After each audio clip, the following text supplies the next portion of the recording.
नमस्कार विद्यार्थी मित्रांनो, अमोल पालकर जिओग्राफी या यूट्यूब चॅनलवर तुमचं सर्वांचं स्वागत आहे।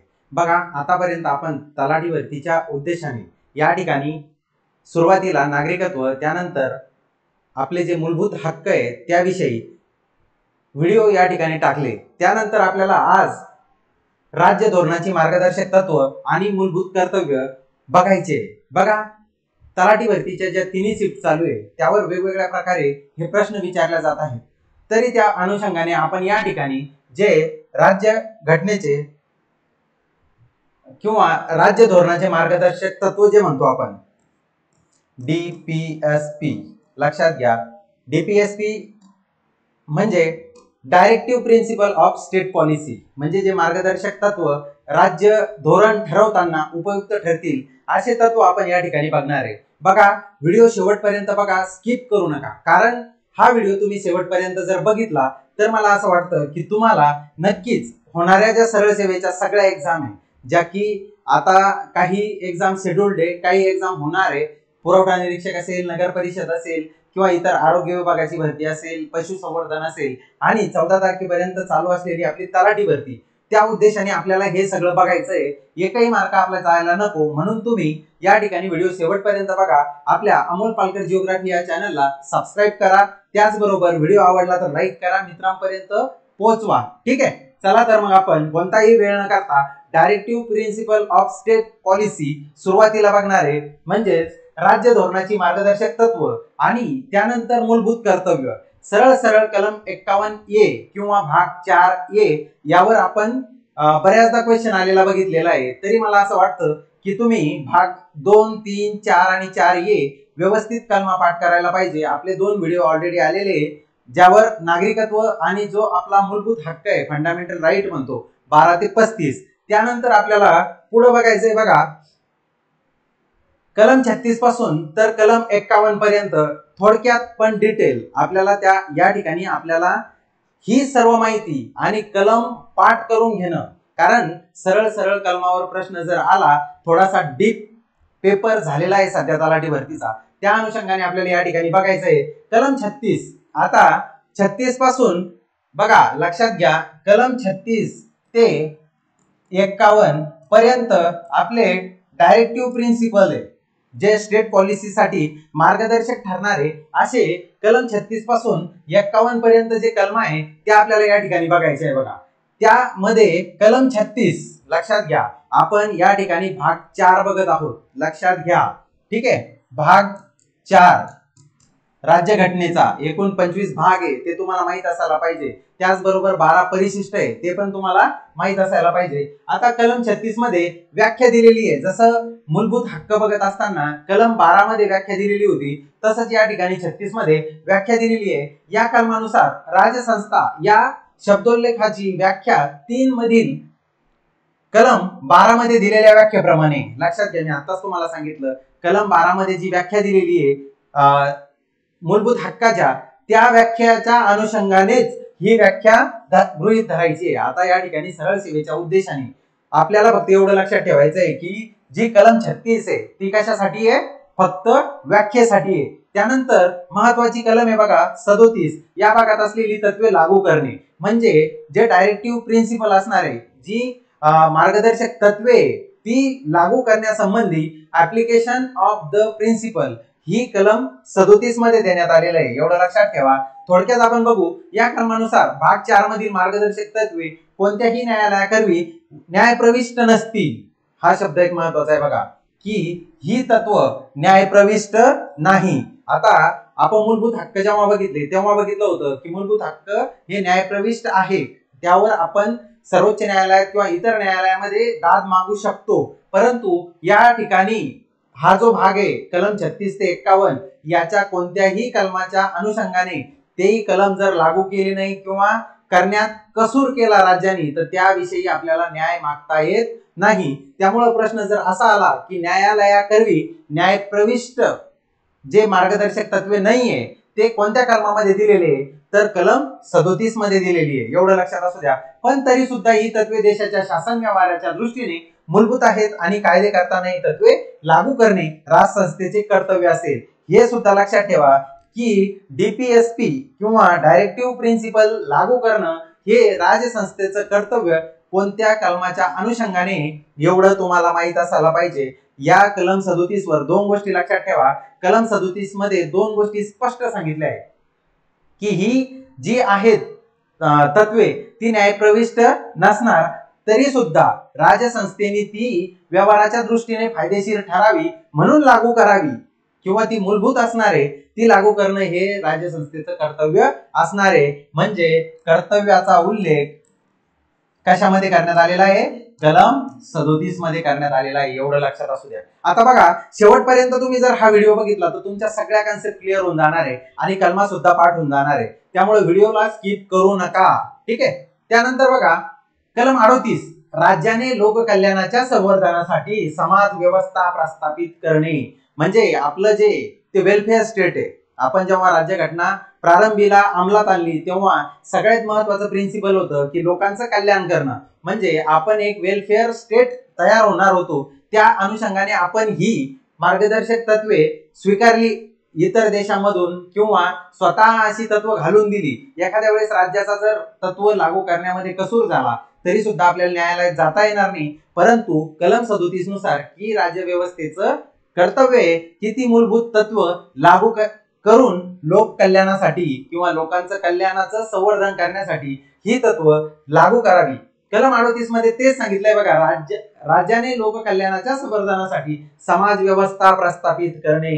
ही जी कलम आहे ही बऱ्याचदा विचारल्या गेलेली आहे, लक्षात घ्या. लोक कल्याणाच्या संवर्धनासाठी समाज व्यवस्था प्रस्थापित करणे. आता या ठिकाणी कलम 38 मध्ये काही हे सांगितलंय बघा की राज्याने लोक कल्याणाच्या संवर्धनासाठी समाज व्यवस्था प्रस्थापित करावी. आता ही समाज व्यवस्था प्रस्थापित करण्यासाठी वेगवेगळे कायदे करावे लागतात. ते कायदे अंमलात आणण्यासाठी बऱ्याचशा मेहनत राज्य शासनाला करावी लागते. एखाद्या ठिकाणी ती पुरेशी होत नाही किंवा प्रत्येक जणापर्यंत ती पोहोचत नाही, परंतु पोहोचवण्याचं कर्तव्य हे राज्य शासनाचं आहे. जर एखाद्या वेळेस एखाद्या व्यक्तीला ती गोष्ट मिळाली नाही तरी सुद्धा एखादी व्यक्ती ही न्यायालयात जाऊ शकत नाही. मूलभूत हक्कापर्यंत सारखं यामध्ये न्याय प्रविष्ट असणे हा मुद्दा दिलेला नाहीये कलम 37 नुसार. त्यानुसार बघा, या ठिकाणी कलम 39 देण्यात आलेली आहे. कलम 39 लक्षात घ्या.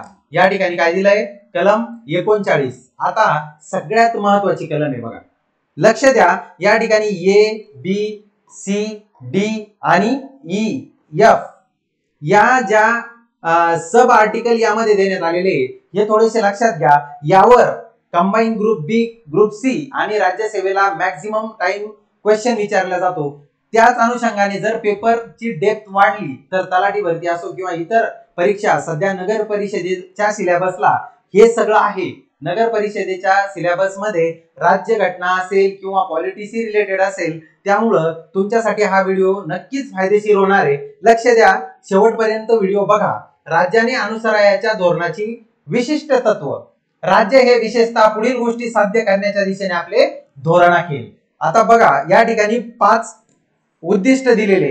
पहिलं बघा, लक्षात घ्या, या ठिकाणी जे ये दिलेलं आहे 39 मध्ये ये, ते स्त्री व पुरुष नागरिकांना उपजीविकेचे पुरेसे साधन मिळवण्याचा हक्क सारखाच असावा. म्हणजे एखादी महिला असो किंवा पुरुष असो, त्यांना उपजीविकेचं साधन जर मिळवायचं असेल तर तो मिळवण्याचा हक्क हा सारखाच असणार आहे मित्रांनो. एक ये मध्ये काय दिलेलं आहे की स्त्रिया आणि पुरुषांमध्ये कोणत्याही प्रकारचा भेदभाव केला जाणार नाही.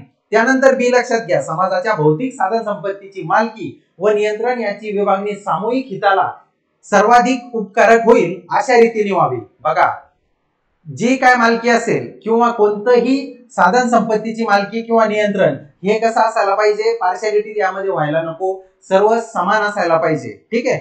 2 मध्ये दिलंय समानता, 3 मध्ये दिलंय बघा, आर्थिक व्यवस्थेच्या राबवणुकीमुळे सामूहिक हितास बाधक होईल अशा प्रकारे संपत्तीचे उत्पादन साधने याचे केंद्रीकरण होऊ नये. म्हणजे संपत्ती श्रीमंत श्रीमंत होत जाईल, गरीब गरीब होत जाईल. असं व्हायला नको, विषमता वाढायला नको, त्या अनुषंगाने सी मध्ये सांगितलंय की संपत्तीचं योग्य वितरण झालं पाहिजे. ठीक आहे. त्यानंतर डी मध्ये बघा, पुरुष व स्त्रिया या दोघांनाही समान कामाबद्दल समान वेतन अजूनही मिळत नाही. गावाकडे आपण बघतो की स्त्रियांना आणि पुरुषांना वेगवेगळे कामाचे दर असतात, म्हणजे वेतनाचा दर असतो. परंतु आपली जी 39 मधली डी आहे सब कलम, ती काय सांगते की स्त्री आणि पुरुषांना समान कामासाठी समान वेतन. 39 डी लक्षात ठेवा कायम. स्त्रिया असतील पुरुष असतील यांना समान कामासाठी समान वेतन. त्यानंतर बघा ई मध्ये, स्त्री व पुरुष कामगारांचे आरोग्य, ताकद आणि बालकांचे कोवळे वय याचा दुरुपयोग करून घेण्यात येऊ नये. आता या ठिकाणी 39 ई वाली जी कलम आहे ही लक्षात घ्या की कोणतेही लहान मुलं किंवा स्त्रिया व पुरुष, त्यानंतर बालक, कोवळ वय असेल किंवा त्यांचं लहान मुलं असतील, यांच्या वयाचा फायदा घेऊन त्याचा दुरुपयोग घेऊ नये यासाठी 39 ई मध्ये तरतूद करण्यात आलेली आहे. आता A B C D E ह्या कलमा तुमच्या पाठ असायला पाहिजे. स्क्रीनशॉट घ्या, तीनदा वाचा, पाठ करा, शेवटपर्यंत लक्षात ठेवा. ठीक आहे. एफ मध्ये ही नवीन टाकण्यात आलेली कलम आहे. पुढे आपल्याला कळेलच की तिच्या संबंधात काय आहे, कोणत्या घटना दुरुस्तीनुसार टाकण्यात आलेली आहे ते आपण बघणारच आहे. परंतु सध्या यामध्ये बघून घेऊ की त्यामध्ये काय दिले. बालकांना निरामय पद्धतीने, निरामय म्हणजे एकदम स्वच्छ वातावरणामध्ये, त्यांना उपयुक्त होईल अशा वातावरणामध्ये आणि मुक्त व प्रतिष्ठापूर्वक वातावरणात, मुक्त ज्या ठिकाणी त्यांचा विकास होण्यासाठी कोणताही अडथळा येणार नाही अशा वातावरणामध्ये आणि प्रतिष्ठापूर्वक. बघा 1948 ला जो ह्युमन राईट डिक्लेरेशन झालेला आहे त्यामध्ये सुद्धा प्रतिष्ठा ही जगण्याच्या अधिकारामध्ये येते असं सांगितलंय की प्रतिष्ठापूर्वक वातावरणात आपला विकास करण्याची संधी व सुविधा राज्यांनी उपलब्ध करून द्यावी यासाठी एफ ही जी आहे 39 एफ ही कलम महत्वाची आहे. आता बघा 38 आपण बघितलं, 37 आपण बघितलं, 39 ला थोडीशी मेहनत घ्या, यावर मॅक्झिमम क्वेश्चन विचारले जातात. आता बघा पुढची कलम आपल्याला बघायची आहे ती म्हणजे 39 ए. ही पण खूपच महत्वाची कलम आहे मित्रांनो. आता बघा समान न्याय व कायदेविषयक मोफत सहाय्य, समान न्याय व कायदेविषयक मोफत सहाय्य. शब्दांवर लक्ष द्या. समान न्याय, सगळ्यांसाठी न्याय हा समान असेल, कायद्यासमोर सगळेजण समान असतील. कलम 14 मध्ये सुद्धा सांगितले की कायद्या समोर सर्व समान असतील, परंतु सगळ्यांना समान न्याय मिळावा आणि कायदेविषयक मोफत सहाय्य मिळावं. आता बघा तुम्ही बऱ्याचदा बघता की एखाद्या चित्रपटात बघितला असेल किंवा इतर, की स्वतः जरी वकील आपल्याला उपलब्ध होत नसला तरी आपल्याला वकील उपलब्ध करून देण्याची जबाबदारी ही सरकारची असते, की प्रत्येक व्यक्तीला त्याला लढण्यासाठी वकील स्वतः उपलब्ध करावा किंवा कोणीतरी ते सरकार आपल्याला उपलब्ध करून देतं. त्या अनुषंगाने मोफत न्याय आणि कायदेविषयक मोफत सहाय्य हे महत्वाचं आहे. राज्य हे न्यायिक व्यवस्था चालवताना समान संधीच्या तत्वावर न्यायास प्रोत्साहन मिळेल याची निश्चिती करेल आणि विशेषतः आर्थिक अन्य निसमर्थता कोणत्याही नागरिकाला न्याय मिळवण्याची संधी नाकारली जाऊ नये म्हणून मोफत कायदेविषयक सहाय्य म्हणजे फ्री लीगल एड उपलब्ध करून देण्यात येईल. म्हणजे कोणत्याही व्यक्तीला जर आर्थिक किंवा असमर्थता असेल की त्याला जर ती गोष्ट मिळत नसेल किंवा तेवढी लायकी त्याची नसेल, आर्थिक असेल किंवा त्याच्याकडून ती गोष्ट करता येत नसेल, तर सरकार ती गोष्ट फ्री लीगल एड म्हणून उपलब्ध करून देईल. कलम 39 ए मध्ये दिलेलं आहे मित्रांनो. लक्षात घ्या, ह्या कलमा फक्त तुम्हाला राज्यसेवेला किंवा कंबाईन ग्रुप बी सी लाच फायद्याच्या ठरणार नाहीये, तर या कलमा सरळ सेवेला तुमची पोस्ट काढून देण्यासाठी खूप महत्वाच्या असणार आहे. त्यामुळं सगळ्यांनी व्यवस्थित शेवटपर्यंत व्हिडिओ बघा, चॅनलला सबस्क्राईब करा, जेणेकरून तुम्हाला नवीन नवीन व्हिडिओचे अपडेट मिळत जातील. ठीक आहे. बघा त्यानंतर कलम 40 ग्रामपंचायतीचे संघटन. राज्य हे ग्रामपंचायती संघटित करण्यासाठी उपाययोजना करील व त्यांना स्वशासनाचे घटक म्हणून कार्य करण्यास समर्थ करण्यासाठी आवश्यक ते प्राधिकार बहाल करेल. आता बघा या ठिकाणी आपल्याला महत्वाची कलम आहे. मला असं वाटतं की प्रत्येक एक्झाम मध्ये यावर प्रश्न विचारला जातो. की महात्मा गांधीचं जे खेड्याकडे चला किंवा महात्मा गांधींनी जो दृष्टिकोन ठेवला होता की ग्रामीण भागात ग्रामपंचायत असायला पाहिजे, म्हणजे ग्रामपंचायतीचं मूळ जर राज्यघटनेत शोधायचं झालं तर ते कलम 40 मध्ये शोधावं लागेल. कारण कलम 40 काय सांगते की ग्रामपंचायतीचं संघटन म्हणजे ग्रामपंचायतीमध्ये ग्रामसभा असेल किंवा गावातल्या लोकांचा राजकीय सहभाग या ठिकाणी असायला पाहिजे. या अनुषंगाने कलम 40 हे खूप इम्पॉर्टंट कलम आहे मित्रांनो. ठीक आहे, यामधलं सगळं लक्षात घ्या. ग्रामपंचायती संघटित करण्यासाठी उपाययोजना करेल, म्हणजे इथपर्यंत तर सरकार उपाययोजना करेलच, पण स्वशासनाचे म्हणजे त्या लोकांनी स्वतः शासनामध्ये सहभागी व्हावं. आता यामध्ये स्ट्रक्चरल किंवा मोठ्या प्रमाणात जे कन्सेप्च्युअल क्वेश्चन असतात ते यामध्ये ठरतात की स्वशासनाचे घटक म्हणून कार्य करण्यास समर्थ करण्यासाठी, म्हणजे प्रत्येक व्यक्ती हा राजकारणाचा किंवा शासनाचा भाग बनला पाहिजे. या उद्देशाने प्रत्येक खेडेगावात ग्रामपंचायत स्थापन केल्या जाईल. त्याच्या वेगवेगळ्या कंडिशन्स आहे त्या आपण पंचायत राजच्या व्हिडिओ मध्ये नक्की बघू. जे महत्वाचं आहे ते पंचायत राजचा एक व्हिडिओ आपण या ठिकाणी बनवणार आहोत. आतापर्यंत बघा आपण 36, 37, 38 त्यानंतर 39, 39 ए आणि 40 ह्या कलमा बघितल्या आहे. व्यवस्थित व्हिडिओ परत बघा आणि पाठ करून घ्या. ठीक आहे. त्यानंतर बघा कलम 41 असो किंवा 42 यामध्ये व्यवस्थित तुम्हाला लक्ष द्यावं लागणार आहे. थोडंसं लक्षात घ्या फक्त. कलम 41 काय सांगतं? राज्यसेवा मेन्सला प्रत्येक वेळेस कलम 41 वर क्वेश्चन असतो. आता बघा, कामाचा, शिक्षणाचा व विशिष्ट बाबतीत सार्वजनिक सहाय्याचा अधिकार. कामाचा, शिक्षणाचा आणि विशिष्ट बाबतीत सार्वजनिक सहाय्याचा अधिकार म्हणजे हे उपलब्ध करून देणं राज्याचं कर्तव्य आहे. जे आपण बघितलं कलम 38 नुसार 37 नुसार आपण हे बघितलेलं आहे. राज्य हे आपल्या आर्थिक क्षमतेच्या मर्यादेत राहून, लक्षात घ्या, आपल्या आर्थिक क्षमतेच्या, जर बिहार सारखं राज्य असेल किंवा केरळ सारखं राज्य असेल त्यांच्यामध्ये दोन ठिकाणी वेगवेगळ्या कंडिशन्स असतात. केरळ हे प्रगत किंवा विकसित राज्य आहे आणि बिहार विकसनशील आहे. तिथं अजून पुरेसा विकास झालेला नाहीये, त्यामुळे आर्थिक साधनं कमी पडतात. त्या हिशोबाने या ठिकाणी दिलंय की आर्थिक क्षमतेच्या मर्यादेत राहून, म्हणजे त्या राज्याकडून जेवढं होईल तेवढ्या मर्यादेत कामाचा, शिक्षणाचा व बेकारी, वार्धक्य, आजार, विकलांग स्थितीचा सार्वजनिक सहाय्याचा हक्क उपलब्ध करून देण्यासाठी प्रभावी तरतूद करेल. लक्षात घ्या, राज्य ज्याप्रमाणे असेल विकसित, विकसनशील किंवा अविकसित, त्या उद्देशाने या ठिकाणी जे काही काम असेल, शिक्षण असेल, बेकारी, वार्धक्य, विकलांग किंवा इतरही कोणता जो मागे पडलेला घटक आहे त्या घटकासाठी आपल्या आर्थिक क्षमतेच्या मर्यादेत राहून कामाचा, शिक्षणाचा आणि विशिष्ट बाबतीत सार्वजनिक सहाय्याचा अधिकार राज्य उपलब्ध करून देईल याची तरतूद कलम 41 मध्ये करण्यात आलेली आहे. ही पण खूप महत्वाची कलम आहे मित्रांनो, एवढं लक्षात असू द्या.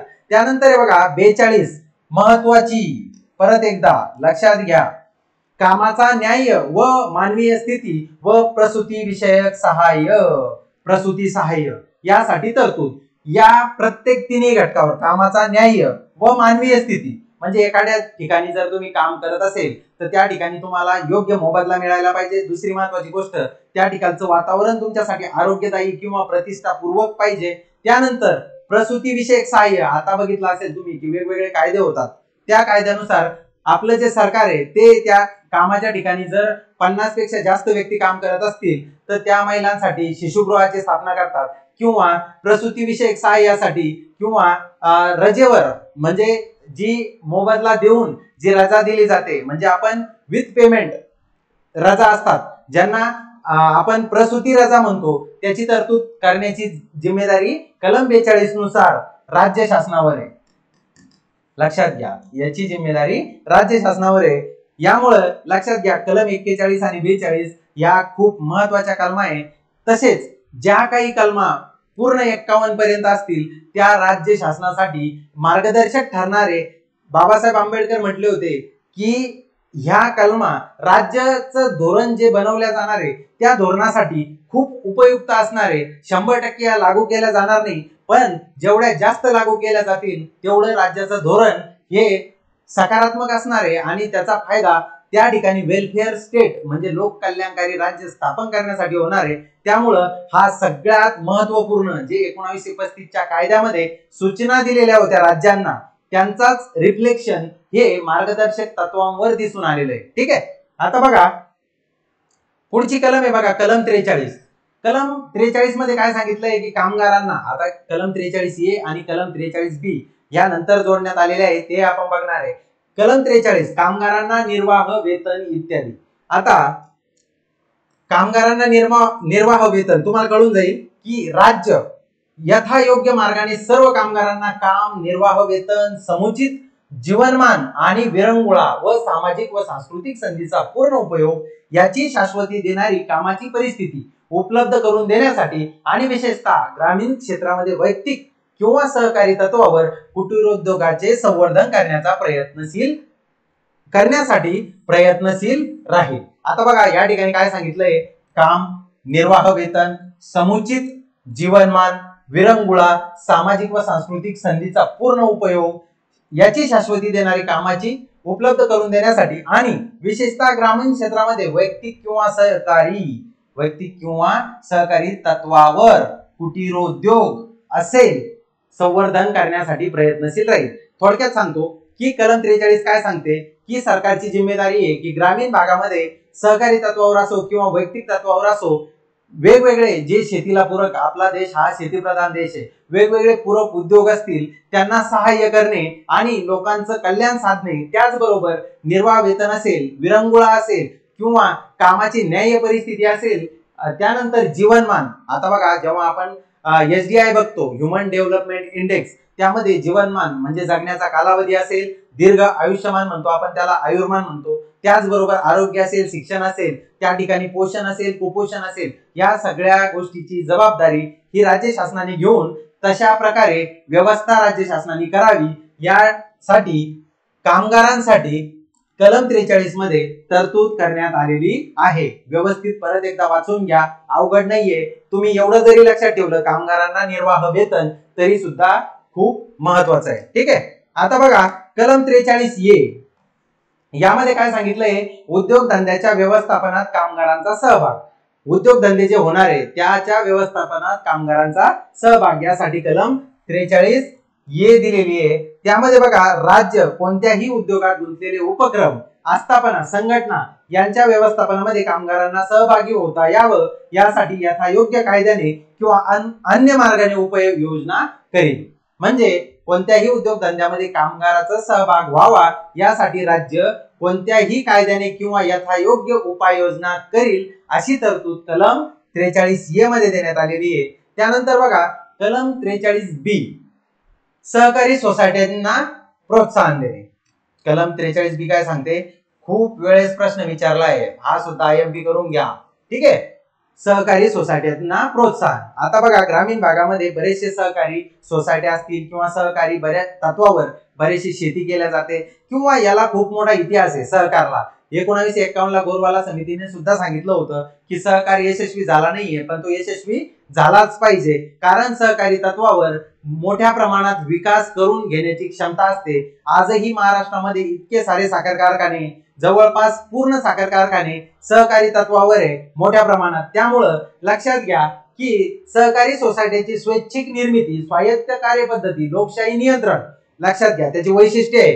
स्वैच्छिक निर्मिती म्हणजे इच्छेनुसार आपण ती स्थापन करू शकतो. स्वायत्त कार्यपद्धती म्हणजे तिचं कार्य पद्धती स्वतंत्र असते. लोकशाही नियंत्रण असतं, कोणीही एक मत एक सदस्य अशा तत्वावर लोकशाही नियंत्रण असतं, कोणीही तिचा मालक नसतो. सर्व लोक एकमेकांना मिसळून निर्णय घेत असतात.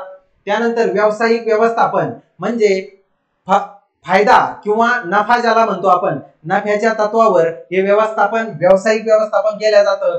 याच प्रोत्साहनासाठी प्रयत्नशील राहील हे मार्गदर्शक तत्व 97व्या घटना दुरुस्तीनुसार 2011 अन्वये समाविष्ट करण्यात आलेलं आहे.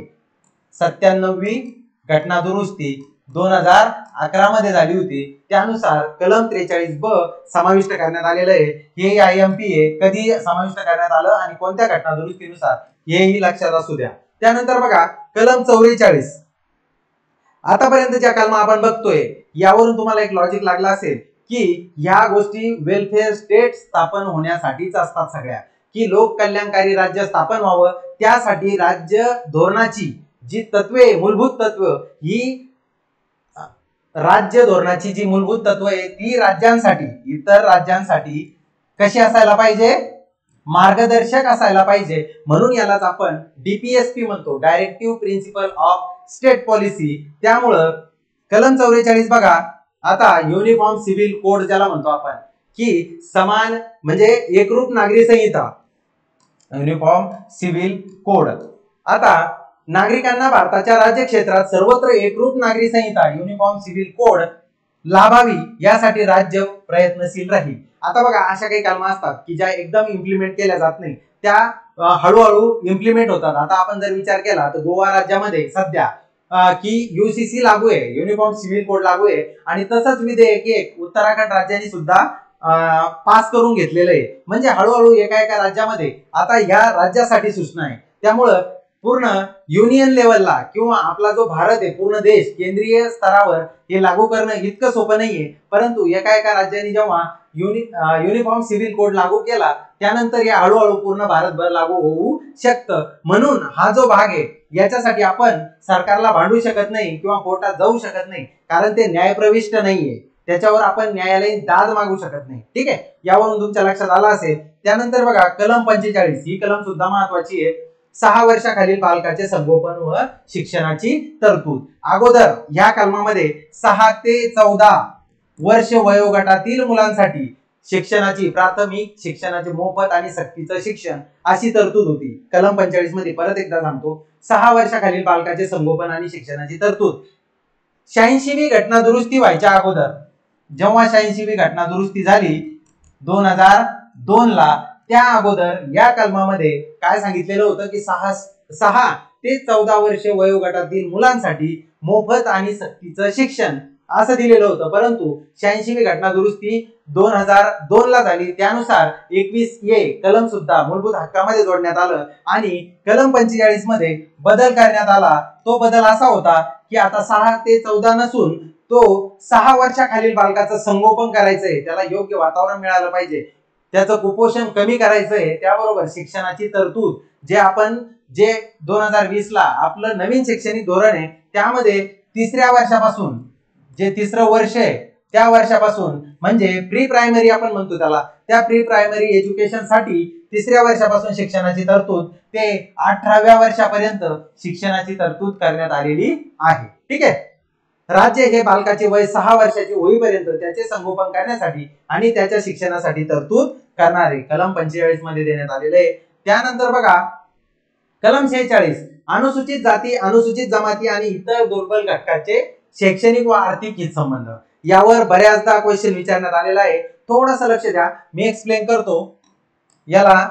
पण त्या अगोदर बघा, जनतेतील दुर्बल घटक, जे काय दुर्बल किंवा मागे पडलेले मागासवर्गीय घटक असतील, दुर्बल घटक असतील, आणि विशेषतः अनुसूचित जाती, हा शब्द महत्वाचा आहे, अनुसूचित जाती, अनुसूचित जमाती यांचे शैक्षणिक व आर्थिक हितसंबंध, शैक्षणिक आणि आर्थिक एका एका शब्दावर लक्ष द्या, विशेष काळजीपूर्वक करील आणि सामाजिक अन्याय व सर्व प्रकारचे शोषण याच्यापासून त्याचे रक्षण करणारे. एवढ्या गोष्टी जर तुमच्या लक्षात आल्या तर तुम्हाला ही कलम कळून जाणार आहे की अनुसूचित जाती, ज्याला SC म्हणतो आपण, शेड्यूल्ड कास्ट, त्यानंतर अनुसूचित जमाती, शेड्यूल्ड ट्राईब व इतर दुर्बल जे बॅकवर्ड क्लास आहे यांचे शैक्षणिक व आर्थिक हित संवर्धन जपण्यासाठी कोण तरतूद करणारे? राज्य तरतूद करणारे. त्या अनुषंगाने कलम 46 महत्वाची आहे. इथपर्यंत तुमच्या लक्षात आलं असेल मित्रांनो. आपल्या चॅनलवर वेगवेगळे व्हिडिओ हे फक्त माहितीपूर्ण आणि तुम्हाला फायदेशीर ठरतील. सर्व सरळ सेवा परीक्षा खूप दिवसानंतर ही जाहिरात आलेली आहे, त्यामुळे सगळ्या मित्रांना सांगा व्हिडिओ बघायला. आणि दुसरी महत्वाची गोष्ट की इतर जे व्हिडिओ टाकलेले ते सुद्धा बघा, ते व्हिडिओ मित्रांपर्यंत पोहोचवा, सबस्क्राईब करा चॅनलला. त्याच नंतर व्हिडिओ आवडला तर लाईक करून द्या, कमेंट करून द्या. ठीक आहे. आता बघा कलम 47, पोषणमान व राहणीमान उंचावणे आणि सार्वजनिक आरोग्य सुधारणे हे राज्याचे कर्तव्य असेल. पोषणमान व राहणीमान म्हणजे राज्यामध्ये जे पोषण असेल ते उंचावणे, राहणीमान उंचावणे म्हणजे सरळ सरळ लोककल्याणकारी योजना राबवणे, हा उद्देश कलम 47 मध्ये सांगण्यात आलेला आहे. त्यानंतर बघा कलम 48, कृषी व पशुसंवर्धन याचे संघटन. थोडस चुकलेलं आहे, प्रिंट मिस्टेक आहे. कृषी आणि पशुसंवर्धन याचे आधुनिक व शास्त्रीय पद्धतीने संघटन, आधुनिक व शास्त्रीय. आता बघा ही कलम टाकण्याचा उद्देश सुरुवातीपासून आपण बघितलंय की आपली इकॉनॉमी ही ऍग्रिकल्चर म्हणजे कृषी इकॉनॉमी आहे किंवा ऍग्री इकॉनॉमी आहे. कृषी घटकावर आपल्या भारत देशाचा बराचसा भाग किंवा कृषी क्षेत्रावर बरीचशी लोकसंख्या काम करते.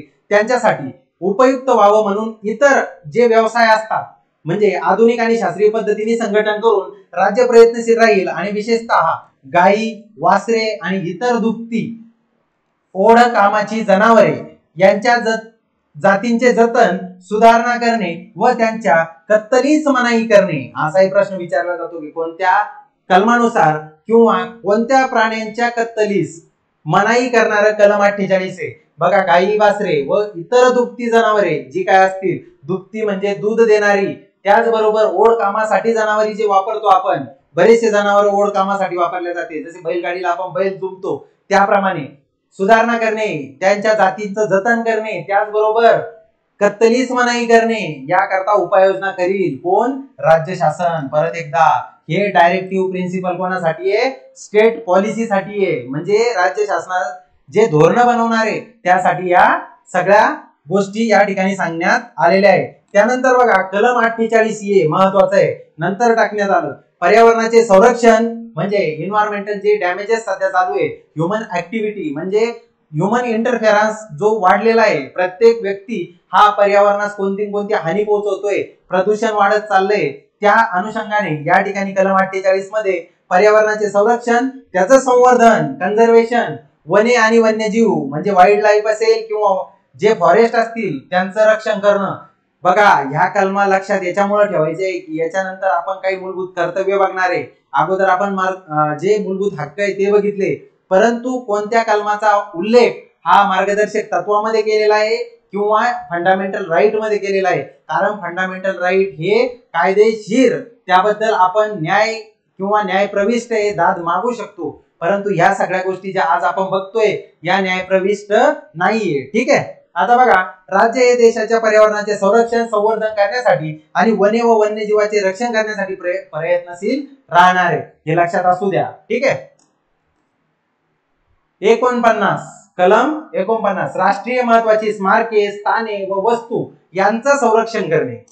49 मध्ये काय सांगितलंय? महत्वाची स्मारक, स्थान व वस्तू, आपला ऐतिहासिक वारसा म्हणजे हेरिटेज जो असतो आपला वारसा, याचं जतन करण्याची जिम्मेदारी आपली आहे. हे मूलभूत कर्तव्यामध्ये पण आहे आणि मार्गदर्शक तत्वामध्ये पण आहे. मार्गदर्शक तत्वे काय सांगतात की या वस्तूचं संरक्षण करण्यासाठी जे धोरण ठरवणार आहे ते राज्य ठरवणार आहे, एवढं लक्षात असू द्या, ते राज्य ठरवणार आहे. परंतु मूलभूत कर्तव्यामध्ये ते प्रत्येक नागरिकाचं कर्तव्य असणार आहे. ठीक आहे.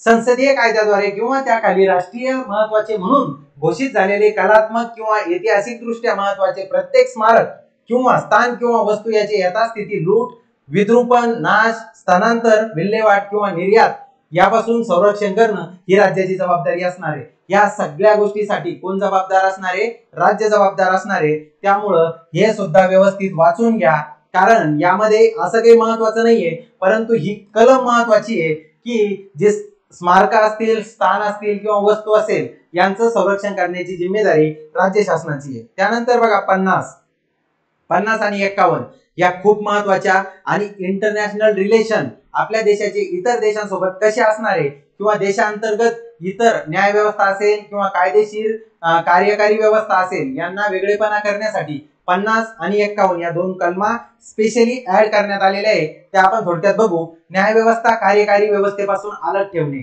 म्हणजे जी कार्यकारी व्यवस्था आहे ज्याला मंत्रिमंडळ म्हणतो, पंतप्रधान असेल, राष्ट्रपती असेल किंवा संसदीय कार्यकारी मंडळ असतं पूर्ण, ते न्याय व्यवस्थेपासून वेगळं ठेवण्याची जिम्मेदारी राज्य स्वतः उचलेल. म्हणजे आपलं जे विधिमंडळ आहे ते उच्च न्यायालयाच्या कामामध्ये इंटरफेअर करणार नाही किंवा त्या अनुषंगाने कोणतीही शिफारस करणार नाही. दोन्ही गोष्टी स्वतंत्र असतील जेणेकरून त्याचा फायदा सर्वसामान्यांना होईल, कोणत्याही प्रकारची गफलत त्या ठिकाणी होणार नाहीये. त्यानंतर बघा, राज्याच्या लोकसेवेमध्ये न्याय व्यवस्था कार्यकारी व्यवस्थेपासून अलग ठेवण्याकरता राज्य उपाययोजना करील. ठीक आहे. एकदम सोपे कलम आहे. आता बघा, कलम 51 आंतरराष्ट्रीय शांतता व सुरक्षा याचं संवर्धन.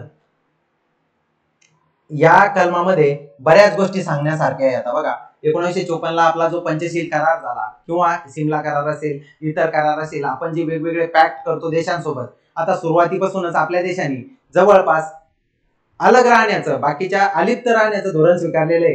परंतु कोणताही देश असा इतर देशांशी संबंध न ठेवता राहू शकत नाही. त्या अनुषंगाने बघा या ठिकाणी 4 मुद्दे देण्यात आलेले ए, बी, सी आणि डी. थोडक्यात मी वाचतो, तुम्ही फक्त लक्षात घ्या. आंतरराष्ट्रीय शांतता व सुरक्षा, आंतरराष्ट्रीय शांतता व सुरक्षा याचं संवर्धन करण्यासाठी राज्य काय करणार आहे ते बघा. आता आंतरराष्ट्रीय शांतता व सुरक्षा याचे संवर्धन करण्यासाठी राष्ट्रामध्ये न्यायसंगत व सन्मानपूर्ण संबंध राखण्यासाठी जे काय व्यवस्थित गोष्टी लागतील ते राज्य करील. संघटित जनमानसाच्या आपापसातील व्यवहारामध्ये आंतरराष्ट्रीय कायदा तहाची बंधने याप्रती आदरभावना जोपासण्यासाठी आंतरराष्ट्रीय तंटे लवादाद्वारे सोडवण्यासाठी प्रोत्साहन देण्यासाठी प्रयत्नशील राहील. राज्य हे शांतता आणि सुरक्षा याचे संवर्धन करण्यासाठी, त्याच नंतर राष्ट्रामध्ये न्यायसंगत व सन्मानपूर्वक संबंध राखण्यासाठी, त्यानंतर संघटित जनमानसाच्या आपापसातील व्यवहारामध्ये जनसामान्याच्या किंवा जनमानसाच्या व्यवहारामध्ये आंतरराष्ट्रीय कायदा व तहाची बंधने या प्रति आदर भावना जोपासण्यासाठी आंतरराष्ट्रीय तंटे लवादाद्वारे सोडवण्यास प्रोत्साहन देण्यासाठी प्रयत्नशील राहणारे. ही गोष्टही लक्षात घ्या. आता बघा जे नवीन मार्गदर्शक तत्व टाकण्यात आली आहे ती बघा कशी टाकण्यात आलेली आहे. नवीन मार्गदर्शक तत्व या ठिकाणी बघा कलम 42वी घटना दुरुस्ती पहिलं 1976 ला झाली. मूळ तत्वांच्या यादीमध्ये या नवीन मार्गदर्शक तत्वाला समाविष्ट करण्यात आलं. 39 बालकांसंबंधी आपण बघितलं बघा, निरामय वातावरण असेल किंवा प्रतिष्ठापूर्वक जगणं असेल. त्यानंतर 39 ही सुद्धा कलम आपण बघितले. त्यानंतर 43 आणि 48 या 4 कलमा म्हणजे बघा 39 त्यानंतर 39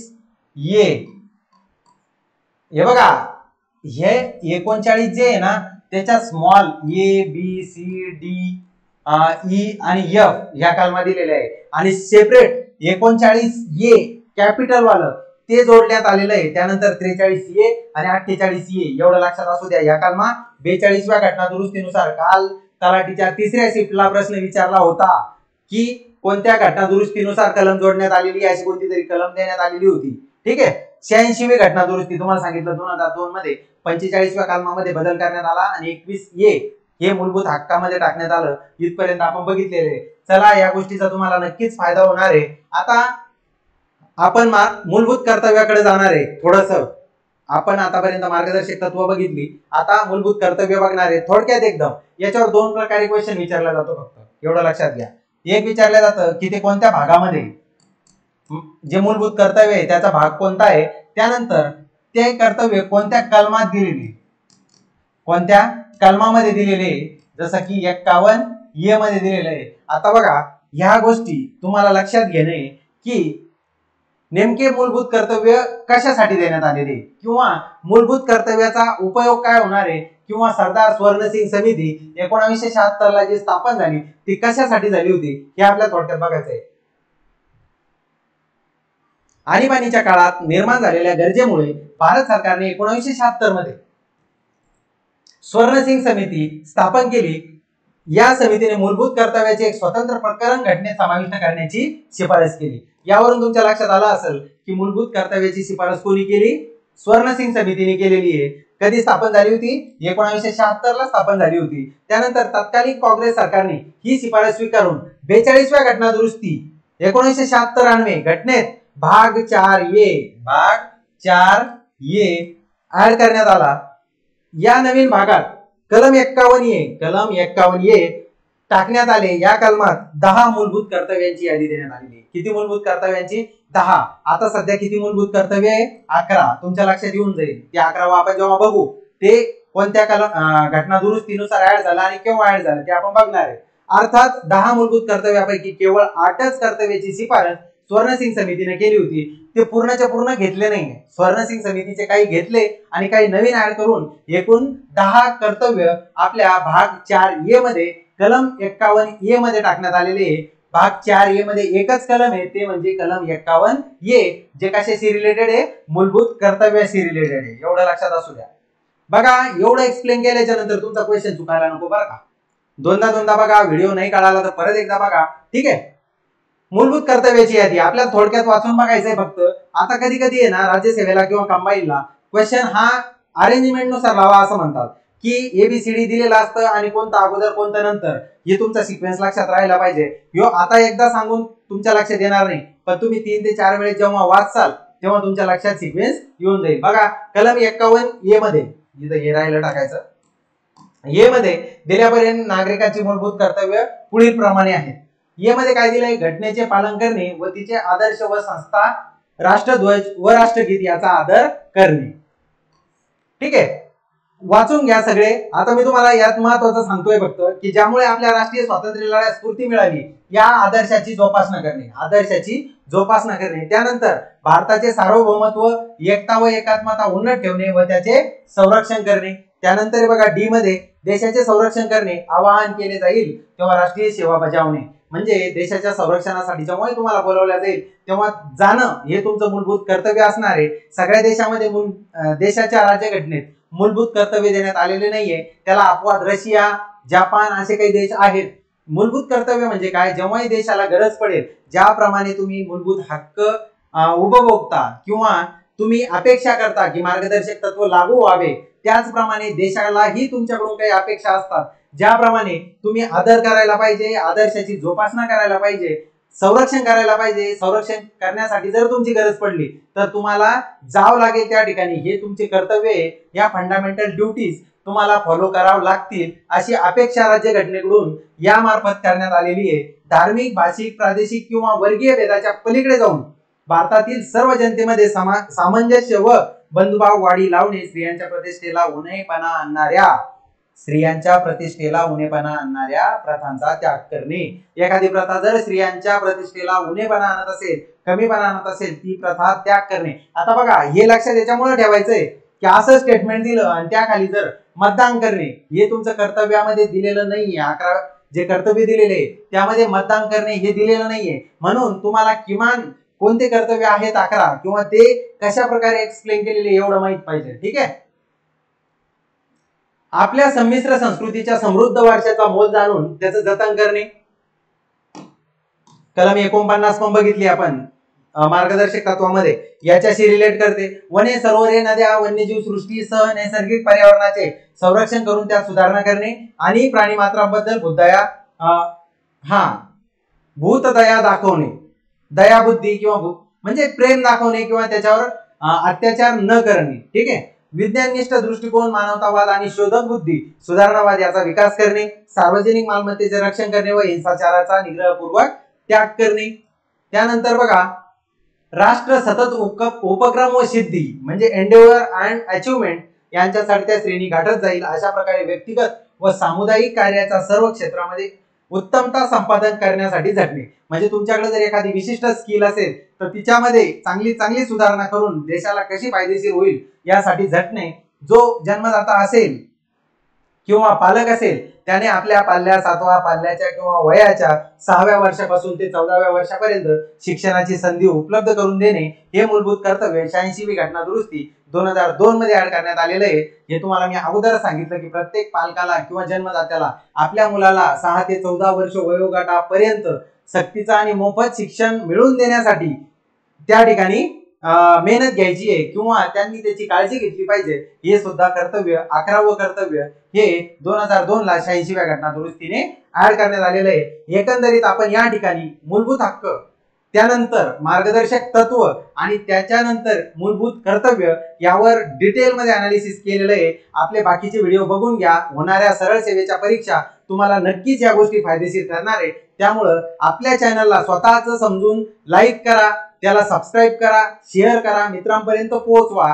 कारण या चॅनलवर तुम्हाला नेहमी चांगला कंटेंट आणि जो परीक्षेच्या दृष्टिकोनातून महत्त्वाचा असणार आहे किंवा फायदेशीर ठरणार आहे तोच कंटेंट तुम्हाला मिळत जाणार आहे. त्यामुळे सर्वांनी चॅनलला ध्यान करून आता व्हिडिओ बघताना लगेच सबस्क्राईब करून टाका.